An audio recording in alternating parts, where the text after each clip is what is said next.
अस्सलामुअलैकुम प्यारे भाइयों और बहनों, इस वीडियो में हम बात करेंगे हदीस की रोशनी में आप सल्लल्लाहु अलैहि वसल्लम ने हुस्न में इजाफ़ा करने के लिए किस चीज़ का इस्तेमाल बताया था।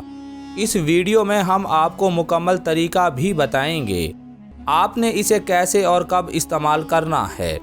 हर मुसलमान मर्द औरत के लिए ये वीडियो बहुत ही अहम है। वीडियो को आखिर तक ज़रूर देखें।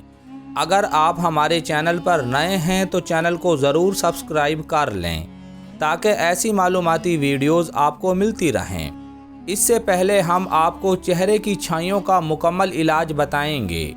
चेहरे की छाइयों के मसाइल ख़वातीन में बहुत ज़्यादा होते हैं। इसकी चंद वजूहात ये होती हैं: मेंसेस में ख़राबी होना, खून में रेड सेल्स का कम होना, प्रेगनेंसी में अक्सर ख़वातीन के चेहरों पर छाइयाँ पड़ जाती हैं जिसकी वजह कैल्शियम की कमी होती है। अक्सर ख़वातीन चेहरे की छाइयों के लिए मुख्तलिफ़ क्रीमों का इस्तेमाल करती हैं जो कि छाइयों का इलाज नहीं है, क्योंकि छाइयों के मसाइल अंदरूनी होते हैं, बैरूनी नहीं। चेहरे की छाइयों का बेहतरीन इलाज कैल्शियम है जो आप सब्ज़ी, फ्रूट, दूध, गोश्त, अंडे वगैरह से हासिल कर सकते हैं। अगर आप बहुत जल्द चेहरे की छाइयों को ख़त्म करना चाहते हैं तो फिर आप कैल्शियम वाली मेडिसिन का इस्तेमाल करें। चंद दिनों में आपके चेहरे से छाइयों का मुकम्मल ख़ात्मा हो जाएगा। मर्द औरत दोनों के लिए यकसा मुफीद है। हज़रत उम्मे हकीम बिनते असीद अपनी वालिदा मोहतरमा से बयान करती हैं कि इनका खामिद फौत हो गया और इन्हें आँखों में तकलीफ़ थी। वो सुरमा डाल लिया करती थीं। फिर इन्होंने अपनी लौंडी को हज़रत उम्मे सलमा रज़ी अल्लाह अन्हो के पास भेजा और इनसे जला सुरमा डालने के बारे में पूछा।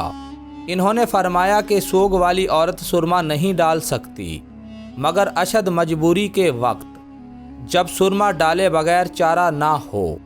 जब मेरे खामिद हज़रत अबू सलमा फौत हुए तो रसूल अल्लाह सल्लल्लाहु अलैहि वसल्लम एक दफ़ा मेरे पास तशरीफ़ लाए जबकि मैंने आँखों पर एलवा लगा रखा था।